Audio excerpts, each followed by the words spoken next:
Welcome back. This is the Jamaica Basketball Project. I'm Rick Turner, head coach and national coordinator for Jamaica Basketball. Thanks for tuning us in. Hopefully you're with us live. And if not, you're checking this out on the replay or maybe on the podcast. Of course, we are on YouTube, we're on Facebook, we're on Periscope. And just recently, we are streaming the podcasts on iTunes and Google Podcasts, Google Play, as well as Spotify. So you can check us out on any of those. This is episode number 22.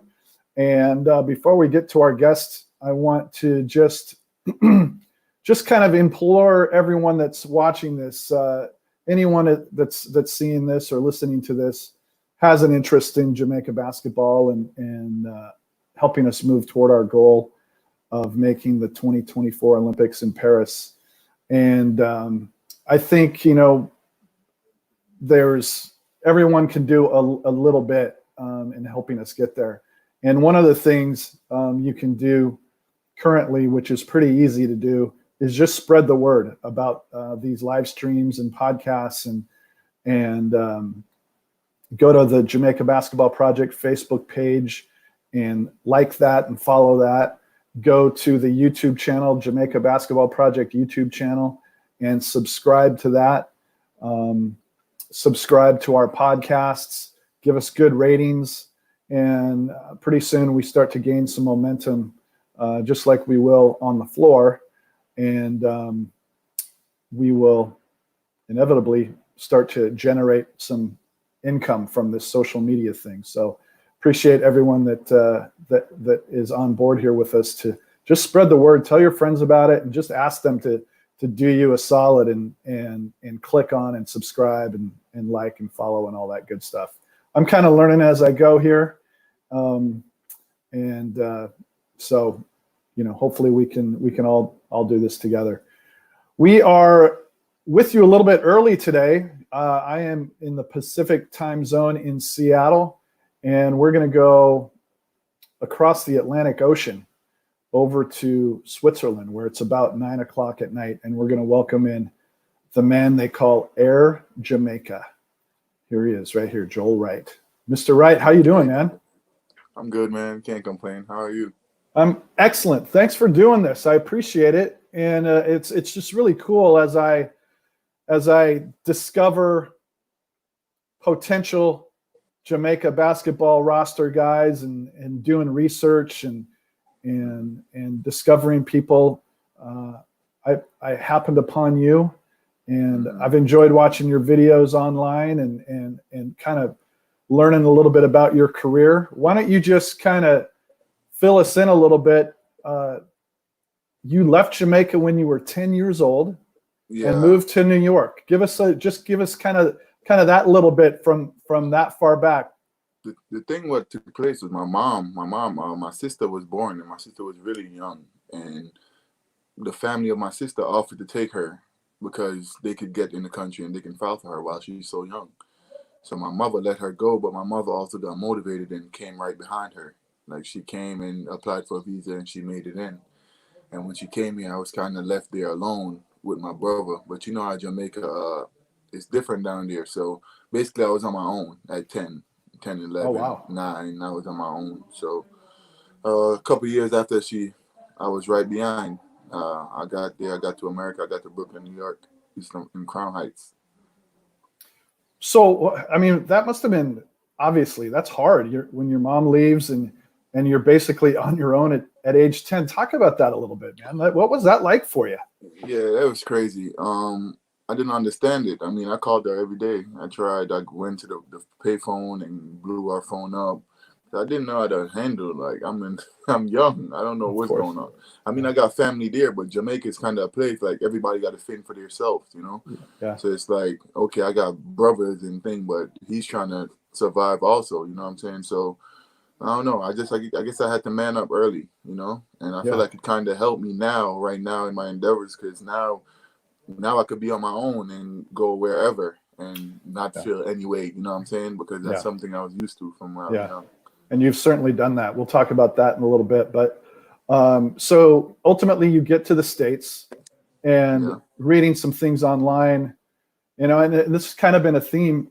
You were sort of late to basketball, you know, Very late. Yeah. compared to kids in the States. Yeah. I was Yeah. very late. So kind of started picking up a ball around the age 12, and Uh-huh. then 12 or 13. yeah, And the and only then you reason hit why a I did growth it, spurt. yeah, I had a growth spurt. The only reason why I did it, because I was in the gym one day. I was going to MS-61, a school like right down the street from where I grew up at. And I was And this is actually Brooklyn, right? Is this in Brooklyn. Brooklyn? Yeah, Yeah. this is Brooklyn. I was actually playing volleyball at first. I used to love volleyball because there was a Yeah. lot of jumping and hitting, and Right. you know what I'm saying. This guy seen me named John JP. We called him JP when I was going, and I swear, man, I just stood in the gym for like 1 year straight, like doing stuff with mad balls, just like getting mentally tougher. And you know, I came from Jamaica, so I had raw talent with just a lot of desire to not fail, you know, just Yeah. knowing what I want. And I had the raw desire, and that's what I did. I just chased it all the way. Yeah. And there've been a lot of ups and downs, but I don't never stop. Our buddy Willie London wants to know where in Jamaica are you from? I know you're from Kingston, Yeah, I'm from but what Kingston. neighborhood? I'm from Bower Street, Okay, the south side. cool. Yeah. So you start hooping in middle school or something like that, and you hit a Mhm. growth spurt. And I know you had an amazing high school career Yeah, I at did. Jefferson High. I did great. Held a lot of records there. Broke a lot of records, and I didn't even stay there 3 years. I don't know if you. I didn't stay at Jeff 3 years. So my Mm. senior year would have been the craziest if I'd stayed there my senior year. But Oh, really? unfortunately, being in the PSAL, when I came from Jamaica, they put me back a grade. Mm. So because they put me back a grade back in the days with the PSL, now you couldn't turn 18 before a certain time. And that's why I had to forego my senior year. I had to go to prep school because I was going to be 19 or 18 before a certain period of time. So I read somewhere in high school you averaged 25 and 19. Yes. Is that right? So that was your junior year? Junior year. Wow. Yes. Amazing. My freshman year I think I averaged 9 and 10. My sophomore year I averaged 15 and 15, and my junior year was crazy. Yeah. Junior year was really crazy. Well, you know, I mean, you're an old man in basketball terms a little bit, right? You've been playing professionally for 10 years. So I don't want to go too far back, but there is something I have to ask you about. There's a high school game where you had 54 points, 27 rebounds. Mm-hmm. You guys had a 12-point lead at halftime and ended up winning by 70 or 80, something like you guys. In the second half, you outscored your opponents 91-21. I remember in the second half of a high school game. Yeah, it was versus Grady, man. That was a crazy night. I actually hold the record for points. I think I'm behind Sebastian Telfair in New York for PSAL. So yeah, man, that game, I don't know. I just had a lot of stuff playing with around that time, man. I know you said I've been playing a long time, in 10 years. That's how it look on the books, but in all honesty, I didn't play that long. This is my 5th year, really, and I've been going through a bunch of ups and downs due to the fact about my Jamaican situation never getting fixed. So I swallowed a lot of bullets for that situation, you know, and it's still haunting me today. You see me here in Switzerland, I haven't been home in 2 years. I haven't seen my family in 2 years. What? You know, I'm not sure what you're referring to. What Jamaica situation?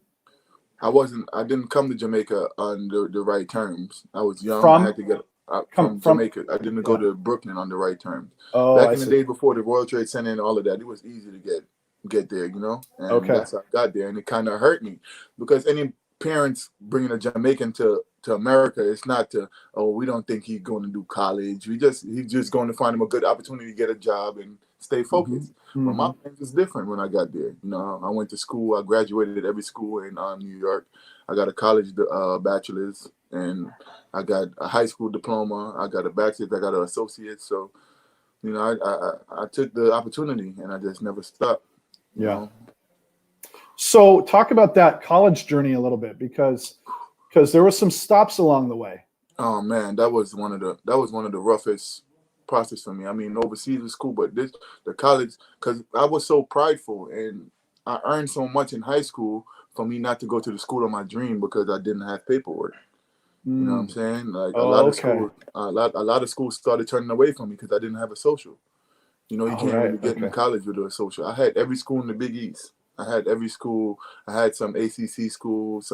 I had schools, and once my senior year turned, I had to figure something out. I don't know what to do, but I'm so good that the big school won't take a chance on me, but the little school will do whatever to have me there. You know, that's one situation I went through, because I remember my senior year, I had college schools like Miami, like West Virginia, schools like that calling me, and it's like I'm telling them my situation, and nobody could help.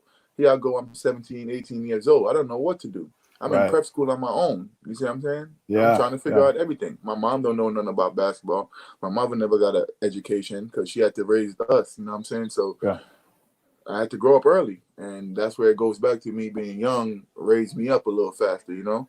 Yeah. So when I got to my freshman year, I got into Duquesne. And they gave me a tax ID number. And that's the number I'm still with up to this day. So just hold on, for people that are watching in Jamaica, talk about Duquesne a little bit. It's in Pittsburgh, right? Yeah, Duquesne is in Pittsburgh. And they play in the A10? A10. I was playing in the A10 back then. I mean, I had a lot of school in Pittsburgh. I had signed to Fordham at first with Derek Wittenberg. You know, Derek Wittenberg. Yeah. I think he's from the Caribbean too also. And he recruited me out of Jeff, and I went there. And right as I signed there, he got fired. Yeah. So I opened up about my recruitment, and Duquesne offered me the tax ID number. I went there. I had a solid freshman year, but you know, that's when they really cared about seniors. So you playing the senior position, obviously the senior gonna get what he deserves. And that coach ended up getting fired too. So I ended up going to JUCO in Blinn. I went to Blinn, Texas. Academy in Texas. Yeah. Yeah. And I got there, I played really well. And once again I started getting recruited by a big school. Couldn't do nothing. And then here comes Texas State. Texas State came along, and they kind of helped me, got me some summer programs, got me taking classes early, and I went there. Yeah. When was it that for you personally, you kind of figured out that you were a standout player? When did it become apparent to you? Because it probably was apparent to those around you that you were a good player, but players, guys, kids don't get that self-confidence sometimes till a little later. When did it hit you that you're good? I think it hit me in high school, but at the same time, I knew I was good, but at the same time, I didn't feel good because I wasn't perceived like the other kids that was American and that had all their paperwork. I mean, I had to miss certain trips because I couldn't probably get on the plane because I don't got IDs, and you know what I'm saying? I never thought about anything like that. That's interesting. Yeah. So I never fulfilled my whole dream, like, of being a stand-up guy and going to the right school. Like, everything, like, I've been still dealing with that problem. So, I mean, I knew I was good, but obviously sometimes the politics and everything can make you feel less of what you really are. You know what I'm saying? Sure, yeah, right. So I endured that at a young age, you know. I got looked over by a lot of people, and I felt like it was because I was by myself. Yeah. I didn't know what was getting taken advantage of coming out of high school. I didn't know none of that. I wasn't worrying about that. All I wanted to do was just put my pain on the court. That's all I wanted to do. Well, probably in a certain extent, you're almost, I mean, you have a public life because of you're in the biggest city in the world, and you're a high school basketball star. But at the same time, I mean, correct me if I'm wrong, you're probably kind of playing with your head down, because if the wrong person gets hooked into what your situation is, you're being shipped back home. But this is what I'm trying to tell you.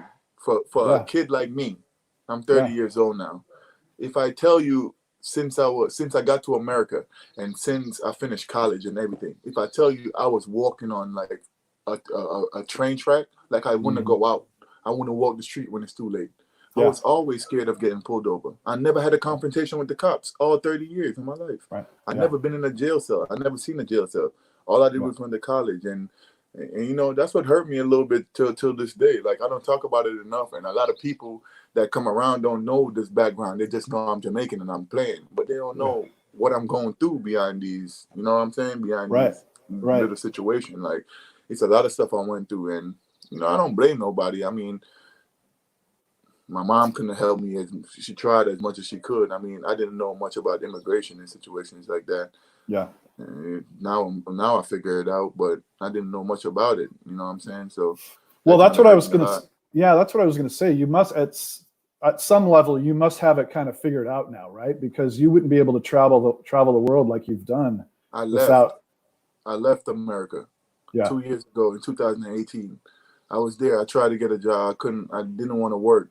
I didn't want to work a job, and I knew if I left, I was gonna have to survive for a couple of years until I got the right situation to go back. This is my second year out, so when I'm out the country. I can't go back home. I can't go back to America. I haven't seen my mom in 2 years. I haven't seen my friends and family in 2 years. You played in the G League though, right? I played in the G League, and you were able to do that. I was able to do that. Okay. Yeah. And they knew my situation for 2 years that I played in there. And that's why I told you, because my situation, I felt like because I was Jamaica and didn't know much, I got snaked with a lot of situation, you know. And once I played in Summer League, I played NBA Summer League in Las Vegas. I played on a couple screens, but as I said, I felt like I was cheated out of some stuff, you know, because I felt like I didn't have the right people behind me. I felt like because I was alone and I didn't understand the situation, you know what I'm saying? Yeah. Like, personally, if I played in the G League, they should have sponsored me my first time when I went in there, and that never happened. And I tried to make them understand, like, yo, I don't have this type of paperwork and this, that. Even the Toronto trips, when we were supposed to go to Toronto, I was always traded before we went to Toronto, and I was playing really good in the D-League. I played very well in the D-League. Right. Yeah, you know I saw that. I had NBA guys on my team that I was out playing, like, you know what I'm saying? So at the end of the day, I seen a different side of the basketball, you know, that I never seen. I thought it was just playing and being happy, and it wasn't about that after I got a certain age, you know what I'm saying? Yeah. So have you visited embassy, or have you tried to get that paperwork situation figured out on your own? But it's like, hard because I don't know about the situation, it scares me sometimes. So like, I just lose for word when I go in like embassies and places. Even though I didn't do nothing wrong. I don't got a resume or a report behind me or anything. But I just be nervous to go in embassies. I'd be nervous to go in airports sometimes because I know the proper paperwork. Like, it's just, I just don't know who to turn to. I ask for help from different people. I just don't know. You know what I'm saying? When situation is not certain people's situation, they're not going to really pay attention to it. But well, we're going to have to figure that out. Well, you and I will talk when this is over and throughout this, and we'll get that figured out, because you don't want to live like that. How are you traveling then on a Jamaican passport, or? I'm traveling on a Jamaican passport. But the funny thing is, not to cut you out, I was playing in Six Venture. I played in Philippines, and I finished up. And after I played in the Philippines, I came back to Swiss. Let me tell you about this little journey I just went through before the pandemic. I went to Swiss. So anyway, I'm playing there. I played there for 2 months or 2.5 months. I was doing really well.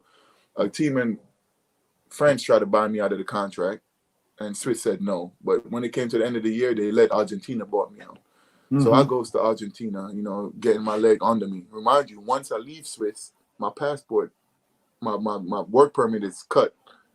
So now my thing is to go to Argentina, play well, then go meet my agent back in Greece where I could get some work out and stuff, move around a little bit, you know what I'm saying?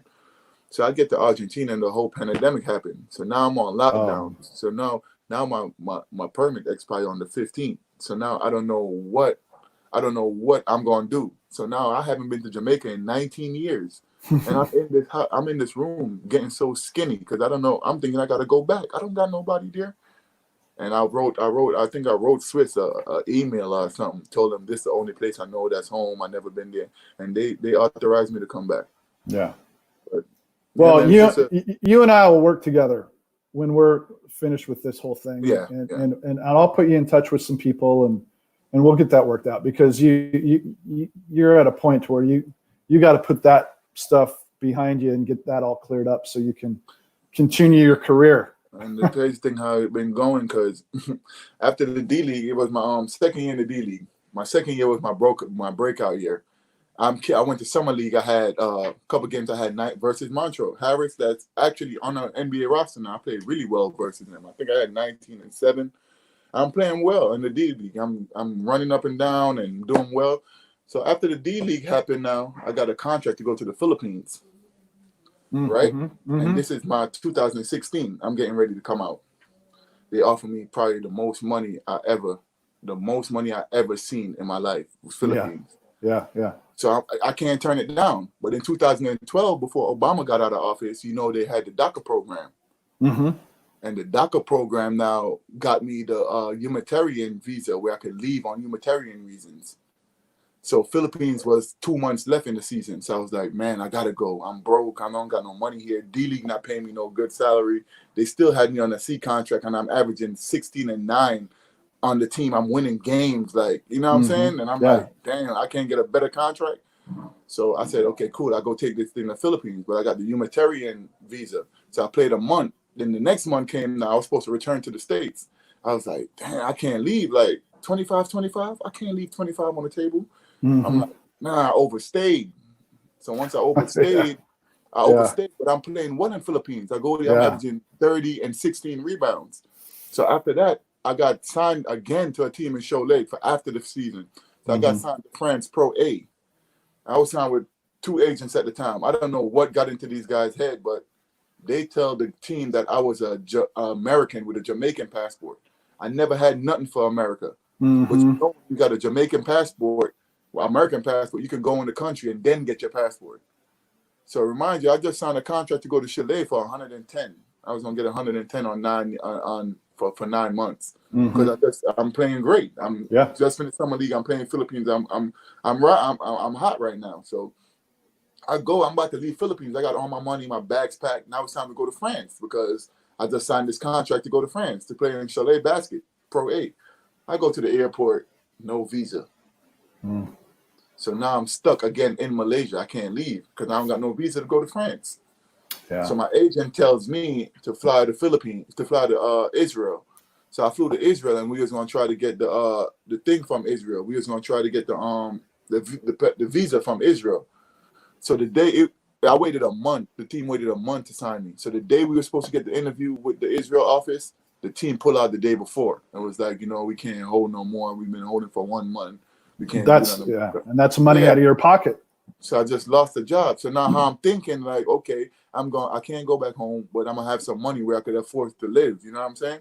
Yeah. So after that happened, I'm in Israel now. Now I'm just digging in the money that I made in the Philippines. Got to live, pay Airbnb, eat, get around, find a trainer, you know what I'm saying? Yeah. After that, I stayed there for 2 months before I got a job in Saudi Arabia. Called me, a team in Saudi Arabia, Al Ali, the club, and they was giving me 10. They gave me 10, and I'm scared out of my mind about going to Saudi Arabia. I was going to ask you about that because I'm thinking like this is what I see on TV every day. People getting bombed. It's like I'm like nah. So, but now I have to take it because now I'm getting desperate. I don't got no paperwork to go back home. I already filed to go back home. So some of the money I made, I paid for a lawyer. And I gave the lawyer some money to try to get me back home because at the end of the day, I left, but I still had the paper to show that they let me out. So after that situation, now I went to the Saudi Arabian embassy. I could you not, Turner? I cried, man. I went in the embassy. I was scared. I cried. I wanted to go home.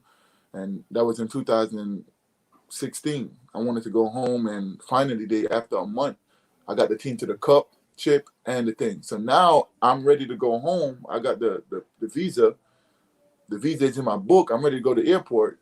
Now this president of the team club holding my passport because they don't want you to leave. He said, "You got us all the way here. Come on, just stay 1 more week." But the visa didn't have 1 more week on it. It only had 1 week on it.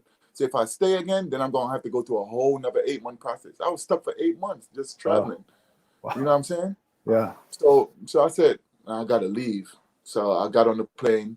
First, I stopped in Abu Dhabi. They turned me back. Now I'm crying. I'm crying again because now I think I can't go back home. I got so close. Yeah. And my mom, I remember calling my mom and she told me, why don't you try taking a straight flight? I took the straight flight. I got back in America. And when I got to America, customs seen that the passport, the visa, they declined it right as I left. But America was like, we see a track sheet. You've been living here your whole life. They said, just fix it when you get out. And that was the easiest passage I had. But I know personally it's because my situation not known, because I know people in it. That's where I lived my whole life. I lived there for 19 years. I left Jamaica when I was 10 years old. And for me, it's heart-rending because I'm dealing with this situation and it's like so much is happening and it's like I'm just getting looked over. I feel like I'm a good player. Other people feel like I'm a good player. But you know how it go when you're in a situation like this. I feel like I've been getting looked over because I was Jamaican and because people didn't want to go the extra mile to help my situation. You know? Yeah. Well, watching some of the tape, you definitely look to me, you correct me if you think I'm off base. You seem to be a guy that plays with a chip on his shoulder, which I think is a good thing, right? And I can understand why after hearing some of your story. You are a guy who, you know, for me, there's three things about basketball that I think are just critical. You know, that's physical play, that's, you know, controlling the tempo and being aggressive, attacking the rim. You do all of those. You're a guy that gets to the free throw line, and you're a guy that rebounds, which tells me you play physical on both ends of the floor. Would you agree that you have that little bit of a chip, and that's where that comes from? Everything you're saying is right. I mean, after a while, man, I think I was playing just to feel alive. You know what I'm saying? Like, I started playing just to feel alive. Like, it hurt. It hurt. How it's not going to hurt? I see kids right now, like, averaging 2-3 points. That's coming down. That's NBA assignment and getting so much love. And for somebody like me, in my situation, all this stuff I've been through, you see what I'm saying? And I'm averaging 16 and 9, and you're telling me I can't even get a shot on a summer league team? You're telling me I got to play with the DLeague team? You're telling me I got to do all of that? And I'm busting my ass every day. Remind you, my second year I went to DLeague, I had Perry Jones on my team. Perry Jones got drafted number 8 in the NBA. I had Cartier Martin got drafted by Detroit Pistons. I had Andrew Harrison. I'm still friends with him up to this day. I went to Kentucky. Now he got a 2-year. I was there when he got the 2-year deal with Memphis. That kid showed me so much love because we helped him get there. You see what I'm saying? He showed me so much love. Even now I can call him and, like, you know what I'm saying? But just to see situations like that where you just keep on getting looked over, man, that hurts so bad, man. Like, and most of that, every time I step on the court, I just try to take off somebody's head because I felt like you got what I want and I want it, and you're just dealing with it so easy. And I'm blood, sweat, and tears trying to get it. You know what I'm saying? So at the end of the day, I play with a lot of passion, man. Like, I don't know. I would be a liar to say how I feel now, but just basketball just haven't been the same for me from when I was younger, you know? I hear you. Here's some of that passion right here that we'll watch some highlights. Just why don't you tell me about personally what type of player you see yourself as? Like, what are some of your strengths on the floor, and what are some of the things you need to work on?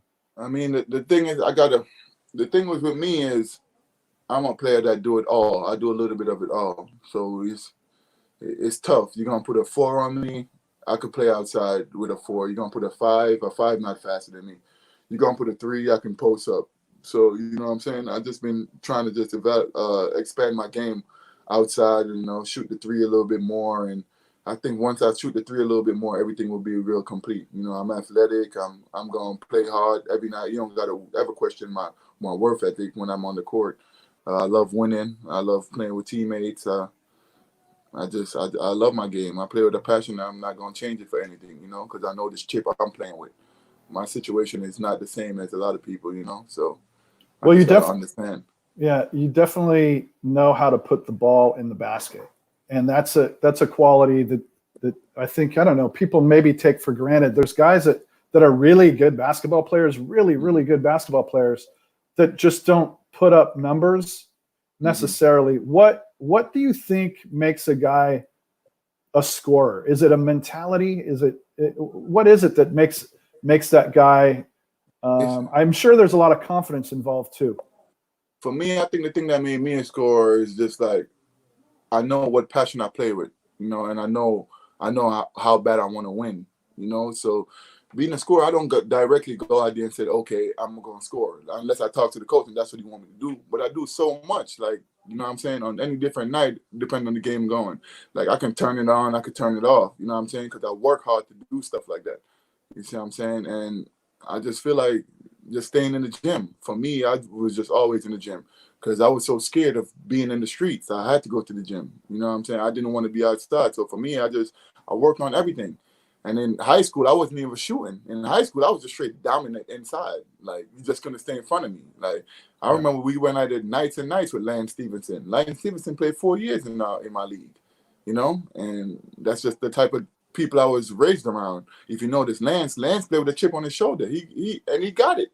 Lance not Jamaican, and he played with a big chip on his shoulder. So those some of the guys I grew up around, and I seen how them guys loved it, and I seen how guys like him wanted it. The Kimbers, the Kyries, those are mentality I was raised around, So for me, I just had to keep getting better because I didn't want to take no step backwards, What was it like when you first turned pro? Were you able to kind of adjust to the physicalness right away, or did it take a little while for you? No, I was able to adjust because I know how to play strong, So a lot of stuff didn't intimidate me. A lot of stuff that intimidated other guys didn't intimidate me. Like, you're going to talk about contact or you're going to talk about pushing and elbowing. I like stuff like that. Yeah. I play off of stuff like that. Like, I like finishing on contact. That's what I do, you know what I'm saying? So for me, it's just a chip, man. It's just a chip. It's just a chip on my shoulder. That's what I've been playing with for 30 years. And I'm telling you, man, it's a crazy situation, this situation, So where did Air Jamaica come from? I was in Dean Street Park. It was a famous park in Brooklyn called Dean Street. That's where all the kids right now that got names in New York, they played at that park. And I remember the guy on the mic, name was Antoine, because I had raw skills. I couldn't make a layup to save my life when I was younger, but I could dunk everything. You know what I'm saying? So on the break, I'm jumping, I'm dunking, and I do a weird dunk where I jump off one leg and my leg is high. A lot of people don't understand that up to this day, but that's how I learned how to jump. So the guy on the mic was like, "Oh, yeah, Jamaica coming through," and once he said that, it was history. Yeah, I remember this day too. This is a great dunk in the Philippines. Yeah, you got some air right there, that's for sure. Yeah, man, it was a crazy how has your game over 10 years of playing professionally, how has it evolved, and what's it taken for you to get there? What kind of work do you put in? Oh, it's a lot, man. Like, a lot of people underestimate sometimes watching film, but last year I started doing a lot of that, watching myself. And before I didn't like the fact that I didn't like to watch myself on tape. I know what you mean. I know. I totally know what you mean. It's so important. Good when I'm playing, but on tape I just look so. No, why am I doing that? And last year I really set it down and I started watching it, and it made scoring way more easy for me because I kind of now notice where the doubles come from, where the help is needed. You know what I'm saying? So I don't know. I just think a lot of preparation. Like, I'm always in the gym, and I feel like for me, I did so much experiment with myself and my body that I know what it takes now. Because it works when you stay in the gym and you work on this jump shot that you're gonna take. After a while, it become easy. After a while, it become normal, become natural. Yeah. Like, remember in Monte, I shot great from the field, and this year I shot great from the field too, with 3-point field goals, because that's something I pride myself on. You know what I'm saying? It was one of them things where I'm in the DLeague and they telling me, "Oh, I'm not good at that," even though I know I'm good at that. I'm gonna get better at that. Right. So I gave them as less possible excuses as I can coming up, and they still found a way to make excuses. Yeah. If you look at all the main things that happen in the D-League, the showcase, the NBA D-League, the NBA Summer League, I put up big numbers on them stages. My name is in everything that went on. I don't know if you heard about the game where I scored 50 points, not missing a field goal. I scored Reno? Is that with Reno or against Reno? Yeah, I had 18 dunks. Yeah. You know what I'm saying? But stuff like that it's not happening because I'm not a big name. I'm not a home name. You know what I'm saying? I do. You know how bad they blow up 10 points from regulars. I do. But I'll tell you a story. I was in China and we had a player named Dante Jones who He didn't have a stellar college career. In fact, I think he just went to the NBA from junior college. And he was a second-round pick and didn't hook on, and he ended up playing with us in China. And I honestly believe he was the best player in the CBA at the time, in the Chinese Basketball Association at the time. And our owner had an opportunity to sign Bonzi Wells. Do you remember that name? Yeah, Bonzi Wells. Bonzi Wells, yeah. NBA a little bit, yeah. Yeah, but and Bonzi was a huge name. He had signed a max contract with Portland, and he ended up playing with the Rockets, where he played with Yao Ming for a while, right? Yep. And so all the Rockets games were on in China, and because of Yao Ming, and so Bonzi Wells was a big name in China, and he was finished in the NBA, and our owner wanted to sign Bonzi Wells. Well, in order to sign Bonzi Wells, we had to cut Dante Smith, who I think was the best player in the league. But like you said, he didn't have the same name, attached to him. Bought the name. Yeah. So Dante ends up, we cut him. He goes to Australia, takes their team to a championship in Australia. I think he's been over in Israel, been one of the top players over in Israel for many years after that. And Bonzi came over, and he's a great guy, and I really enjoyed spending time with him. But he didn't like it over in China, and he was just there to get a paycheck. Yeah. I think the part that mostly hurt me about my pro career is the fact when I left in 2018, it hurt me because I felt like I gave America everything I had. There comes this kid, 10 years old, come to America. I didn't get in no trouble. I graduated junior high school, I graduated college. And I'm sitting there struggling in 2018, and I'm like crying to my mom, telling her why I gotta leave. Like, she don't want me to, but as a parent, she understands. Like, now I gotta take this leave for absent. Now I gotta pack up and leave because I'm like, basketball is all I know. That's all I've been playing my whole life. What I'm gonna do? I can't stay in America. I'm sleeping on family. I actually did a podcast in 2018 before I left. And that podcast actually got me a whole bunch of interviews here. Like, I did a whole bunch of interviews in Switzerland Magazine and stuff like that. I wanted to, because the story was catchy. And it hurt, man, because I'm like, I've been here my whole life. I graduated from school here, and it's like, why? Why am I going through this? Like, Well, that's... Now I sit out 2 years, because after I got back home in 2018, Coach, I'm scared out of my mind to leave again. So I sat out 2 years. Remind you, I'm coming off a great thing. I didn't want to play for 2 years because I was going to go back over the water. And then I'm in the DLeague. My DACA card expired. Trump got in office, and Trump canceled the DACA. So now DLeague don't want to give me a contract because they're saying I don't got my DACA card. Remind you, I just played in the DLeague 2 years. Yeah. So what? How messed up is that? So now I'm sitting home, no job, can't get into DLeague, and can't leave the country. Well, that's just it. There's so many guys that are just missing the right opportunity. There's so many good players, you being one of them, that for whatever reason just didn't end up in the right opportunity, didn't end up in the right training camp, didn't have the right guy see them, guys who can really, really play. And there's no real reason for it, sometimes. I think, man, that hurt because, like, a kid that's in my shoes, like, I'm proud. I don't regret anything. I mean, I always try not to talk about it to people, but I felt like I gave basketball everything. You know what I'm saying? As a kid, kids coming from Jamaica, like, I didn't play or hate or send any kind of envy to anybody. I always been myself. I graduated with a degree. I never thought I would. I never thought I would even go to college. I wasn't even thinking about college being Jamaican. You know what I'm saying? Yeah. And once I got over here, it's like I'm home 2 years, and everybody now I can't get jobs because people asking agents, why did I go to Switzerland? So nobody know the background, what I'm going through. Nobody knowing that I had to take a Switzerland job because my paperwork that I had to sit out a year before, and I couldn't take the bigger job because they want to know what happened to me the year before. You know what I'm saying? So now it's just a bunch of explaining, and people still don't know on this league, and that's why I still get, that's why I was happy about doing this interview, because maybe this is a platform where this interview can be seen, because a lot of people didn't know why I made certain decision I made. Yeah. I know I'm No. good. I know I'm good, and I know I'm not good enough. I know I'm better than Switzerland, but this is the place that made me feel at home. Yeah. You know what I'm saying? This is the place that accept me and gave me a permit. I don't got a permit to go anywhere else.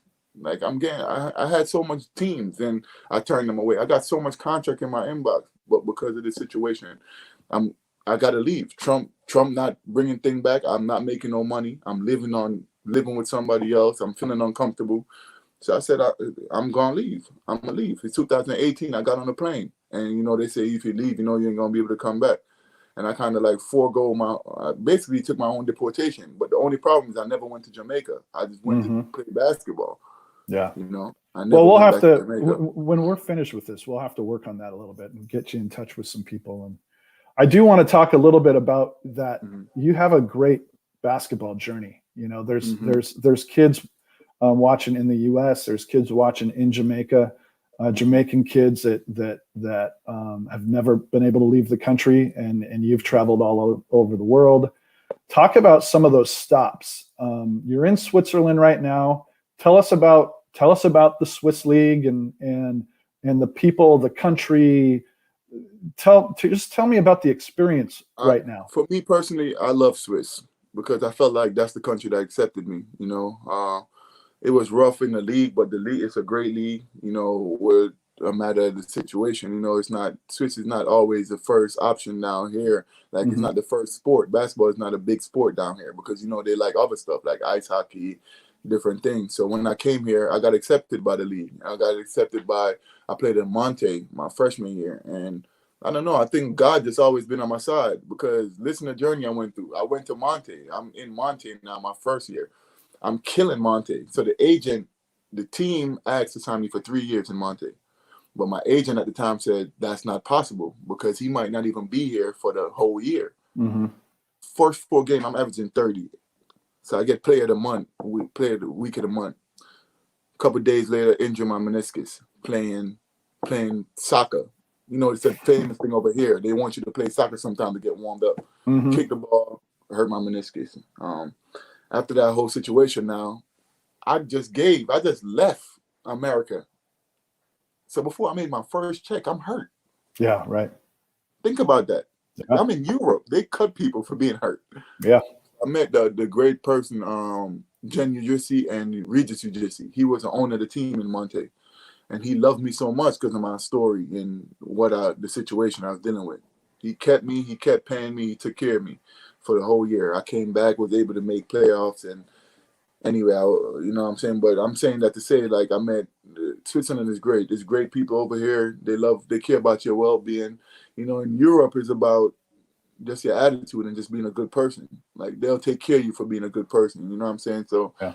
I love it here in Swiss. It's just you just can never give up, man. This life is hard. Life Yeah. is tough for everybody. Yep. We Keep can't just sit grinding. there and soak. It's not only me. I'm not the only one going through this. Yep. I just so happen to be the only one that couldn't figure it out and still can't figure it out. But I'm not ashamed to say it because I'm Yeah. still trying to get help to figure it out. You know what I'm saying? And I just feel like this journey, man, if you get a chance to play, every time you get a chance to be on the court, every time you get a chance to do anything with basketball, man, if that's what you love, you just got to keep going. Because I never stopped. I could have stopped all the stuff I've been through. I could have Yeah. easily stopped. For sure. But, What about the Philippines? You put up some numbers in the oh Philippines. my What's it like to God. play basketball in the Philippines?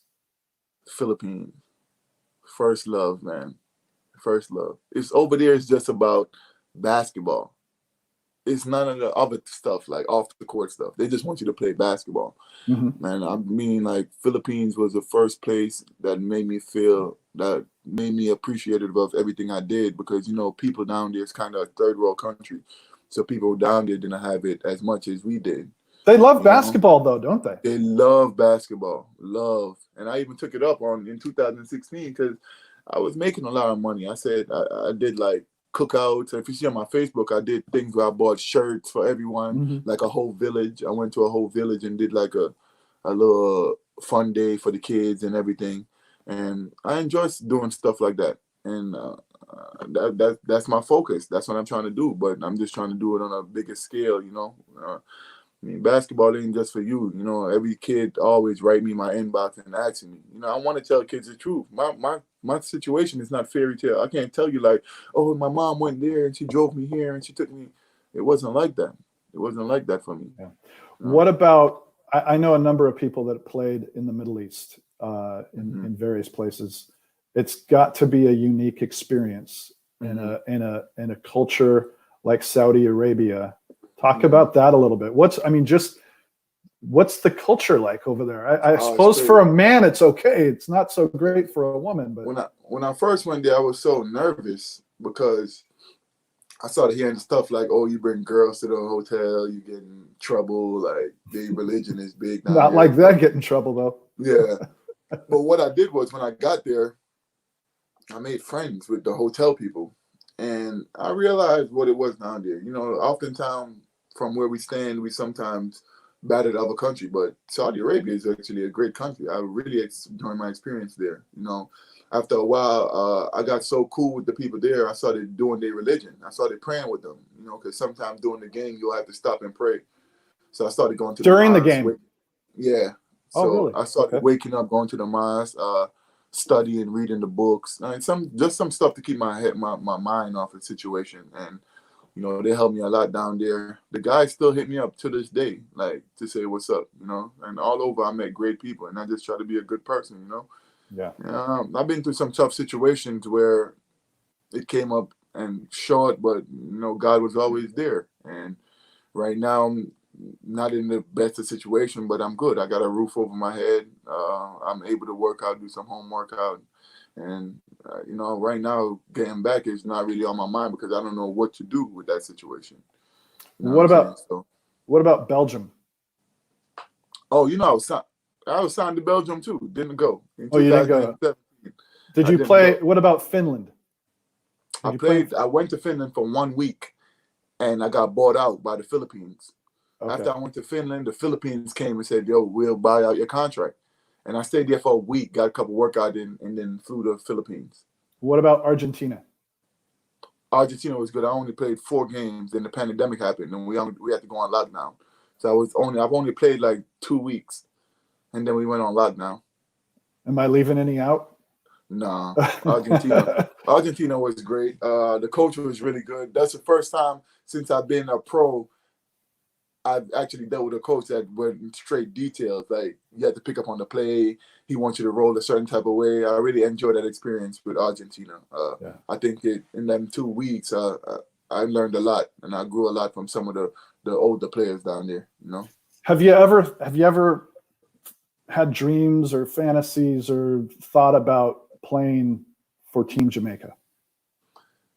You know, the funny thing is, just a couple of days ago, and it was funny when I seen you write me, because just a couple of days ago, I was doing some research because when I was in Argentina, I wanted to get contact because I was like, maybe I could talk to this coach, and since he deal with basketball, he can tell me which way to go.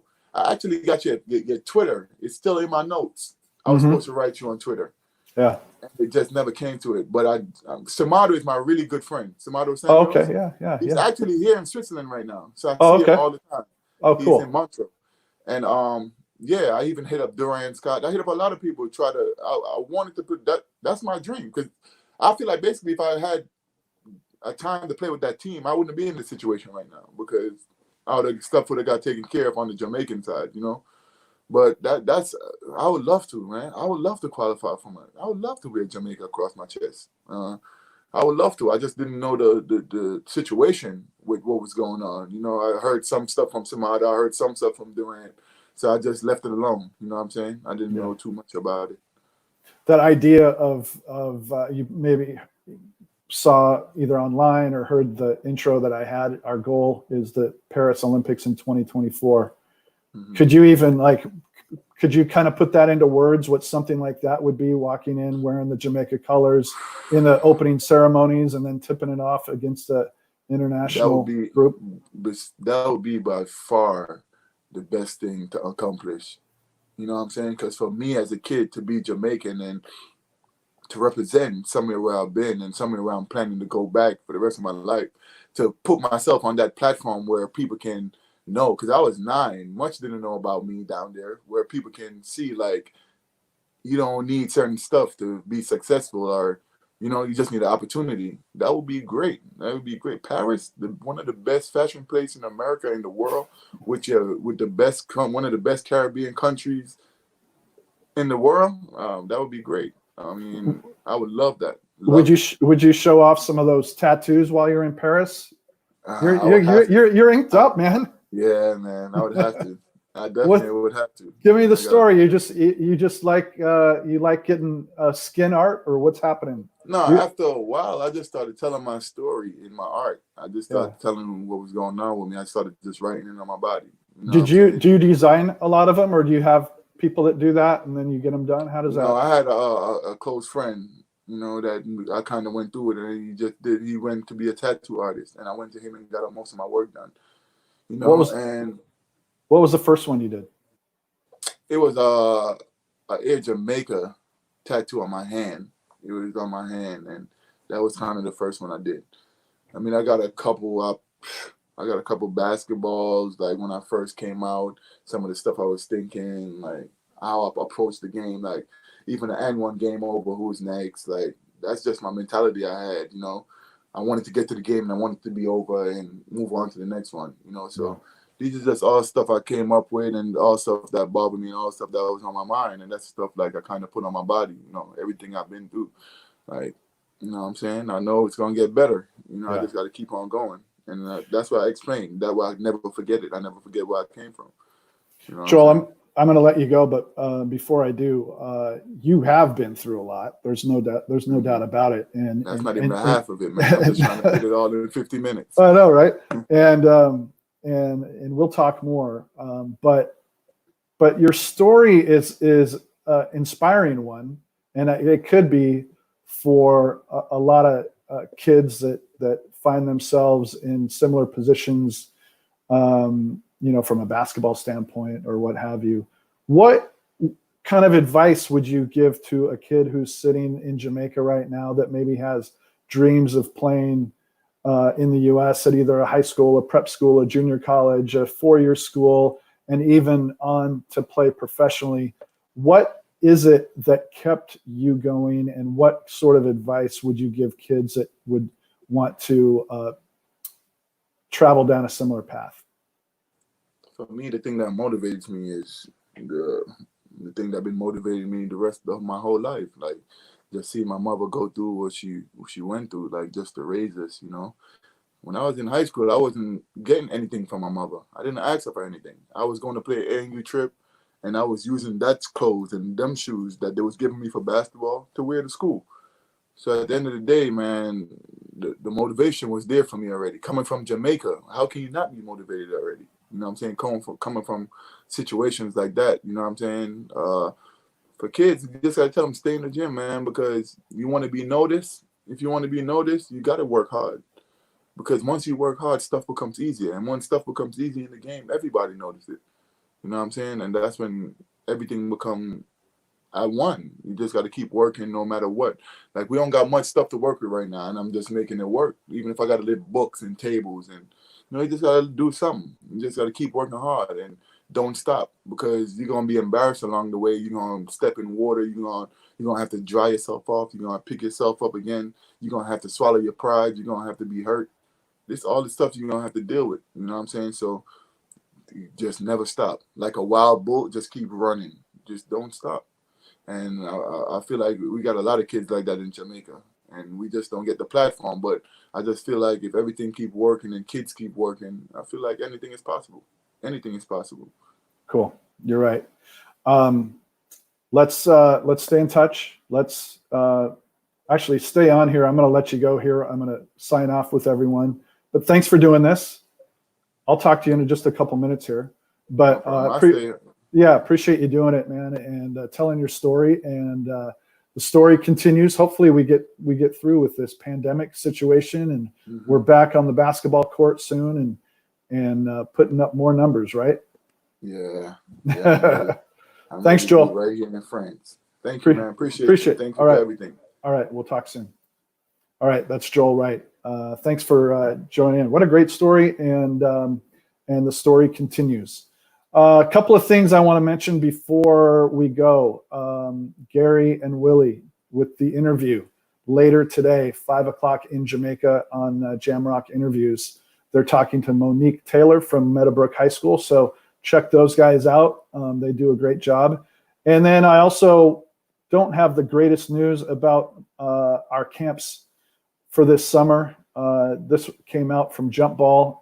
In 25 years of operation, health and safety of our participants and coaches has always been top of the mind. Out of an abundance of caution and responsibility and in anticipation of the public health guidance of the WHO and the CDC, we have made the difficult decision to cancel Jump Ball in Jamaica and Haiti this summer. We're working on some creative ideas to help everyone stay connected and sharpen their skills until we can meet again in person. Stay tuned and stay safe. We wish you the best.